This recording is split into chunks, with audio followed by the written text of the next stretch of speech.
আমি তো এখানে প্রোগ্রামে যাই না কোথাও, এই পরিবেশের কারণে।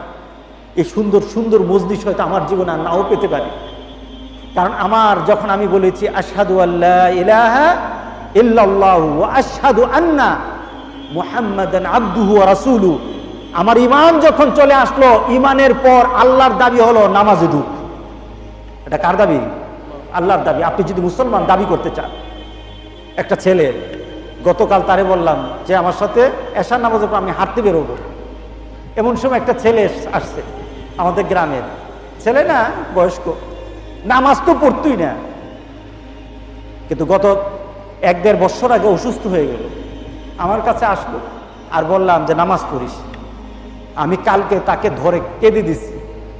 সে আমাকে বলতেছে, হুজুর আমি 1 বছর 365 দিন 1 বছর আমি নামাজ পড়েছি। 1 বছরের মধ্যে মাত্র 2টা ওয়াক্ত নামাজ আমি মসজিদে জামাতের সাথে পড়তে পারি না। আমি নিজেকে প্রশ্ন করছি, আমি তো পারি নাই। যে ছেলেটা 1 ওয়াক্ত নামাজ পড়তো না, যে একটা নেশার মধ্যে থাকতো, ওই ছেলেটা যখন নামাজের মধ্যে ঢুকে গেছে, নামাজ তাকে এমন পরিবর্তন করে দিয়েছে, ইন্নাস সালাতা তানহা আনিল ফাহশাই ওয়াল মুনকার। আল্লাহু আকবার, আল্লাহু আকবার বলি। নামাজ যদি অন্তর দিয়ে কেউ পড়ে, দুনিয়াতে থেকেই তাকে আল্লাহ সুবহানাহু ওয়া তাআলা জান্নাতের ফ্লেভার দিয়ে দিবেন তার নাকের মধ্যে।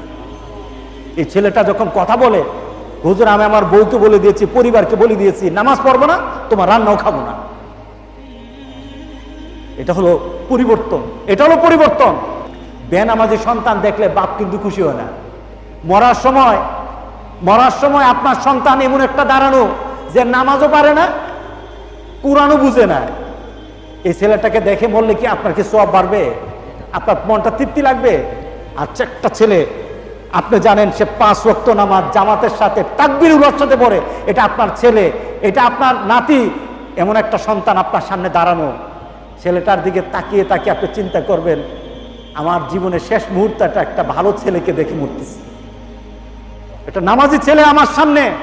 আজকে গোটা পৃথিবী, আমাদের সন্তানগুলি অধিকাংশ ধ্বংস হয়ে গেছে।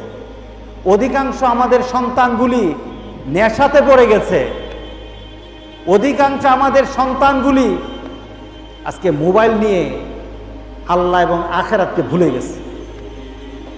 আপনার গ্রামের কয়টা ছেলে পাওয়া যাবে যে আল্লাহকে স্মরণ করে থাকে, আল্লাহকে স্মরণ করে প্রতিদিন চলে? কয়টা ছেলেকে পাবেন? আপনি যাচাই করে দেখেন আপনার গ্রামের মধ্যে আল্লাহওয়ালা সন্তান কয়টা আছে, যাচাই করে নেবেন। আমিও মরব, আপনিও মরবেন, এই গ্রামের প্রত্যেকটি মানুষ মারা যাবে। আপনার সন্তানের জন্য একটা বাড়ি দিয়ে গেলেন, জায়গা জমিন দিয়ে গেলেন, তার জন্য অর্থের ব্যবস্থা করে গেলেন, ব্যবসার ব্যবস্থা করে গেলেন, কিন্তু সন্তানটাকে নামাজি বানাতে পারেন নাই। এই ছেলে কাল হাসুরের দিন আপনাকে তার পায়ের নিচে ফেলে দিবে, আপনাকে তার পায়ের নিচে ফেলে দিবে। ছেলের জন্য আপনার শাসন চলে, কি করতে হবে? দোকানটা যা, দোকানটা গিয়ে খুল, ব্যবসাটা ঠিকভাবে চালা। জমিনে যা, জমিনের ফসল ভালো করে সেচ দে, যেন নষ্ট না হয়। বাড়িঘর তাকিয়ে দেখ, গরু ছাগল তাকা, কিন্তু ছেলেকে বলেন না জান্নাতের রাস্তা উঠার জন্য নামাজটাকে ঠিকভাবে চলা, নামাজের মধ্যে কায়েম থাকে, এই কথা বলেন না। তার মানে কি? আখিরাত বুঝেন না, আখিরাত বুঝেন না। আল্লাহু আকবার, আল্লাহু আকবার, আল্লাহু আকবার। দিনের কাজ করতে থাকবো, দিনের পথে চলতে থাকবো যতদিন হায়াতে রাখে।